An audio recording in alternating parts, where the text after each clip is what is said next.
I think there was a stat I read the other day that in the UK that some virtual influencers that have been created by brands are now able to command things, prices for sponsored posts that are 9 times the average UK salary. So there's a lot of money to be made in it.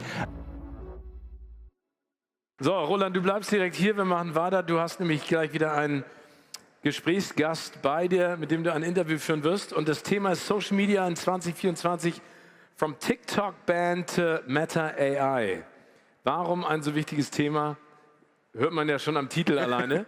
Weil sich die ich glaube, nach Google waren Social-Media-Plattformen halt die nächste große Traffic-Plattform für alle im digitalen Marketing. Das ist einfach ein Thema, wo alle hingucken, was offensichtlich viele interessiert. Und da wollen wir jetzt gerne einmal mit einem der Experten, Matt Navarras, quasi so einen Rundumblick bilden. Wunderbar. Roland, dann leg los. Viel Spaß. Bis später. Ja, also ich habe schon einmal angeteasert, Matt Navarras.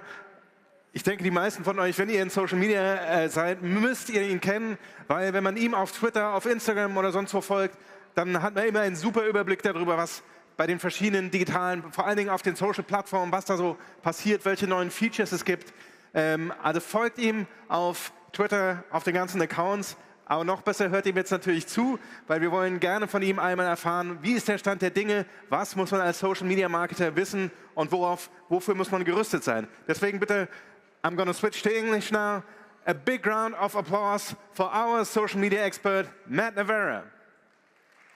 Connecting.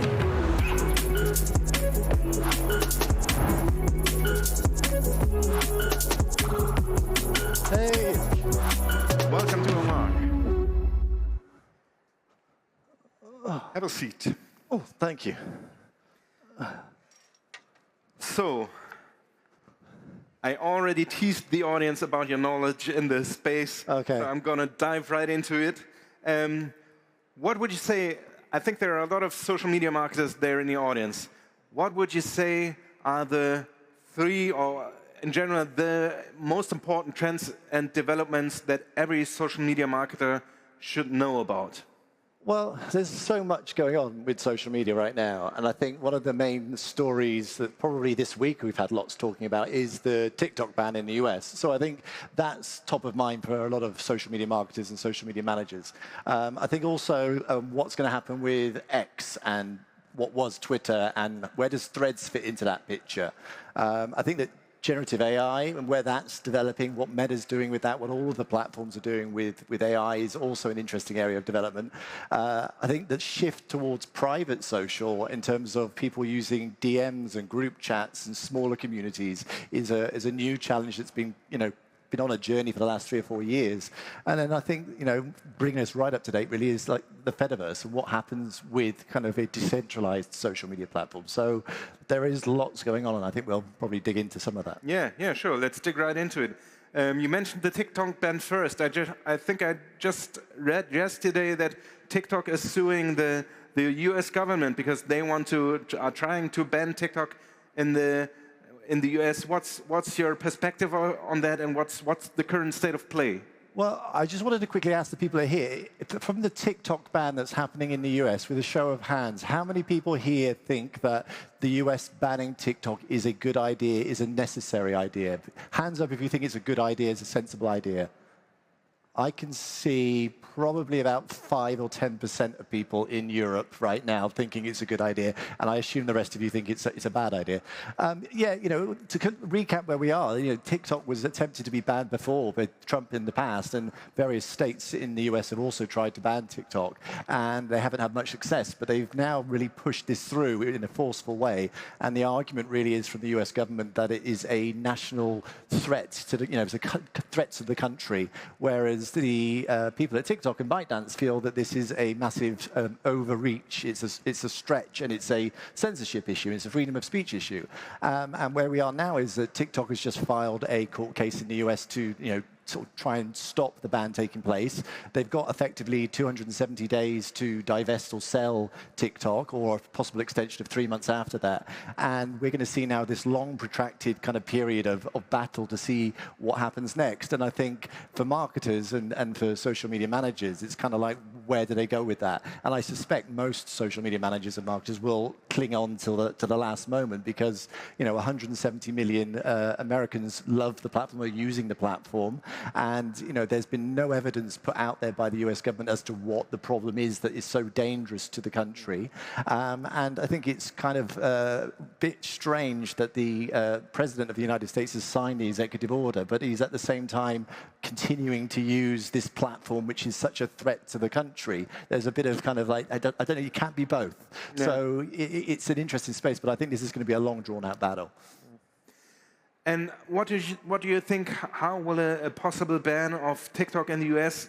How could it affect the importance of the platform in Europe?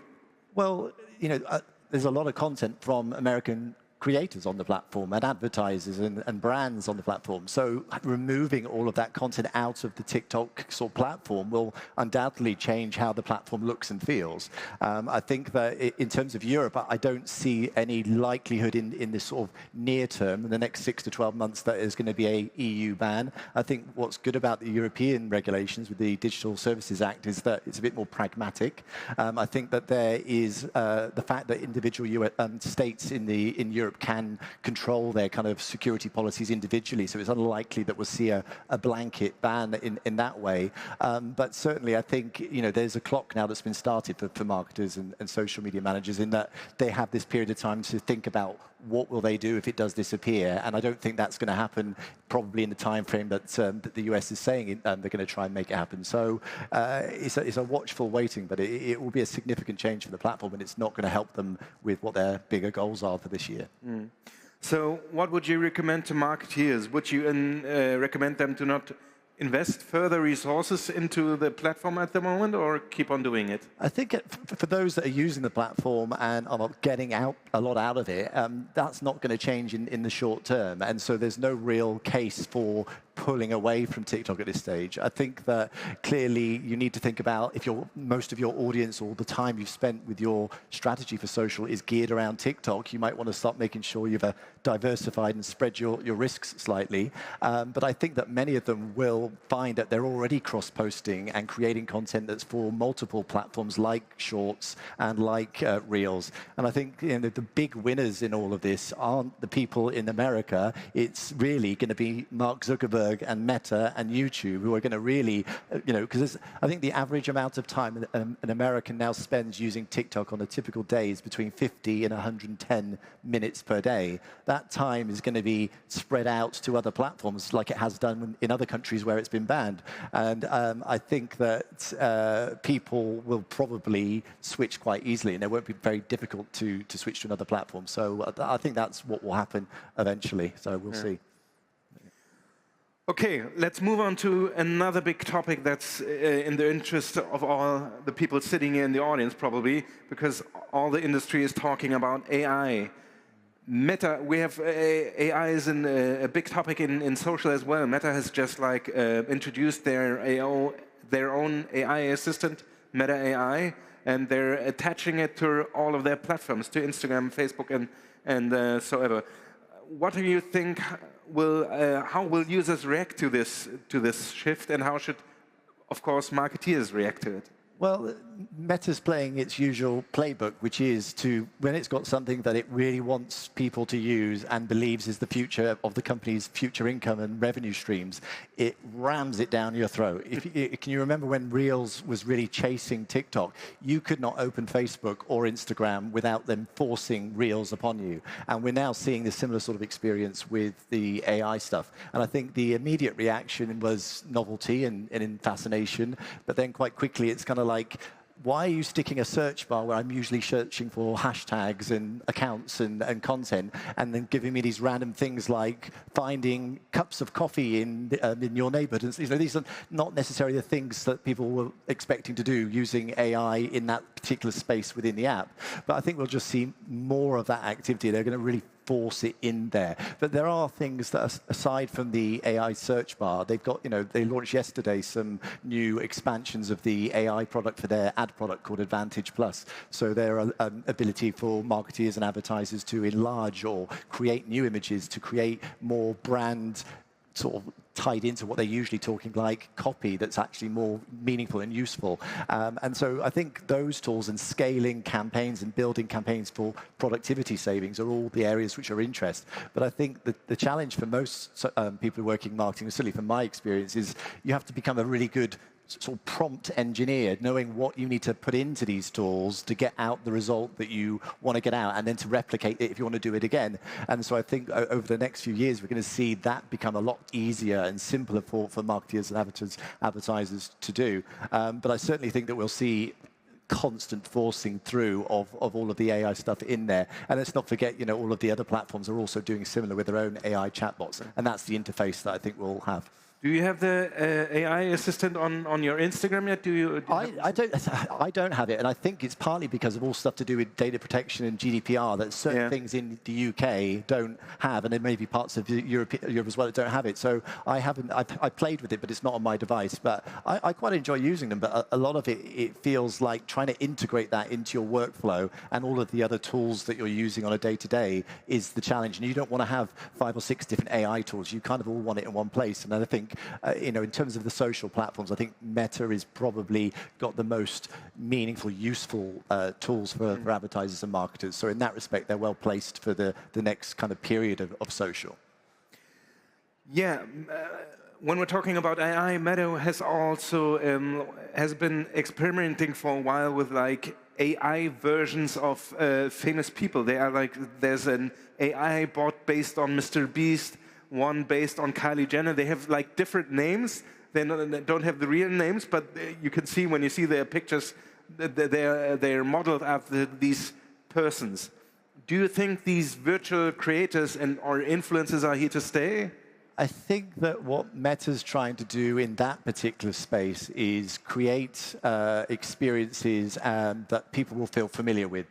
People like Mr. Beast and the others that you mentioned that have created these chatbots that have likenesses to them is gimmicky, it's kind of a novelty, it's a fun entry route, it's a classic Meta gateway drug into their products yet again. And I think that for a while that will be fun and interesting, but I think in case of like more general virtual influencers and virtual creators and things, they're huge. There's some of the numbers that you see on Character AI, which is a platform which has like millions of messages that users are actually engaging with these different bots, is phenomenal. And there's been examples in the last year of agencies that have created virtual influencers that have been able to command up to sort of 25,000, 30,000 euros a month in sponsored posts and branded content. I think there was a stat I read the other day that in the UK that some virtual influencers that have been created by brands are now able to command prices for sponsored posts that are 9 times the average UK salary. So there's a lot of money to be made in it,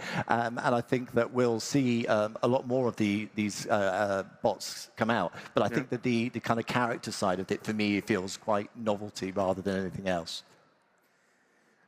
And where do you? Maybe this is the last point in talking about AI that we should talk about. Where do you see the biggest use case for marketers to use AI in their regular work?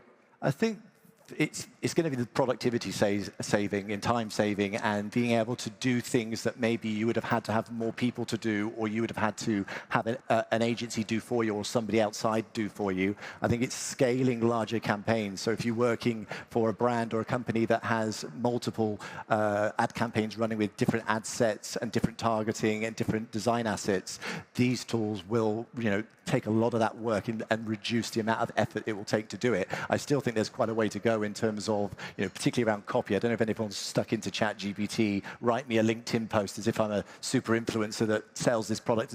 Often it's not particularly great, but that will change fairly rapidly, I think, in the next couple of years, and it's already starting to change. So I think those are the main areas, and I think, generating images and video. There was a video this week that's gone out, or last week, the first music video that's completely created from from AI beginning to end. And the rate of change is unreal. And so I think that if for ideation and productivity savings, I think those are the things. It's going to be integrating it into the rest of the stuff you're doing and having more confidence in what you're getting is it's reliable stuff, because we know that bots like to be a little bit biased and say things they shouldn't say. So. Okay, let's move on to maybe a topic that had previously been hailed as one of the big trends in social, and it's called private social. In the last 12 to 24 months, Meta has been introducing products like broadcast channels, like WhatsApp channels. From your point of view, or what's your observation, are these formats popular among the users? Well, there was a really good podcast that was done, I think, late last year. It was the 20VC podcast, and Adam Mosseri, head of Instagram, was on there, and he was explaining that people think of Instagram as a feeds app in terms of photos in your feed, but actually all of the growth that's been happening on the platform has been in DMs and in stories, and teen users, particularly in the US, spend way more time in DMs than they do in stories, and more time in stories by far than they do doing anything in feed. And so actually feed and that the original kind of Instagram is actually the third or fourth most important thing on the platform, and 50% of the time people spend on Instagram now is around reels and short video. And what we've noticed, particularly with Meta and Instagram, is that they've launched lots of features that are geared around private sharing and group chats and DMs and sharing things where you have to engage in private spaces. And wow. One of those features has been the channels. And channels have been very, very popular, because you can imagine, for anybody who's a social media manager here, that the idea of creating a new community and then the moderation nightmare that is dealing with comments and new content and stuff. Broadcast channels are great because you can pop them up, you can turn off, so there's no comments in there, it's purely broadcast only. You can have a new distribution channel that's for your audience. It's one of the few spaces in social you don't have the algorithmic kind of controls over where your content shows up. And people are finding that having these channels which are cleverly put within your DM inbox is a much more personal space, and it feels much more of a closer connection. So I think that parasocial kind of stuff is what really makes them so powerful. And some of them have got millions of members. I think some good examples is Stephen Bartlett's Diary of a CEO uses it really effectively. I've seen Gymshark and Nike doing new product drops. They've done Q&As. They've done kind of exclusive content in there. Even my former employers, the Prime Minister in the UK and the UK government has also got channels. So I think that this is the direction of travel and has been for some time. And that's why we've seen Discord become so popular, and why we've seen people sharing less to feed. And you're not seeing your friends' posts in feed, you're seeing them in these kind of ephemeral places, in these more private places. Yeah. That's a really interesting takeaway for me. You just told that the time spent in Instagram, the main thing is the DMs, and number two is the stories, and number three is feeds. So that's where probably the people in the audience should invest to get into these user interfaces and to be seen there. Okay, maybe as a last topic, because we're running short on time. Another big topic in social in the last year has been the launch of Threads, the short messaging platform, or the ex-competitor of Meta. What are you seeing at the moment? How is Threads doing? Are people using it much? Are they using it regularly and constantly, or have they using it and didn't get lost then? Well, you can't really discuss Threads without talking about Elon Musk and X and Twitter, which is my favorite topic as always. And what we have seen is Elon Musk has spent $44 billion buying a digital town square, and in 2 years, he's completely and utterly flushed it down the toilet. And it's just this sewer of toxicity. And funnily enough, brands don't actually want to swim in that sewer. And further to that, just to give us a recap of where we are, I think he actually told all of the advertisers to go fuck themselves. So it's really going quite well over on Elon Musk's X at the moment. But I think that's given an opportunity to a platform like Threads. But I think the biggest problem with Threads is I don't think it knows what it wants to be, or maybe put another way, marketers and social media managers and maybe even users don't really know what its place is and what its purpose is. And they're very resistant to having news content. They're very resistant to political content in there. It hasn't got some of the kind of key dynamics that you want from a platform that's a real-time platform. And so it's a bit of an unsure place as to how to use it as a brand.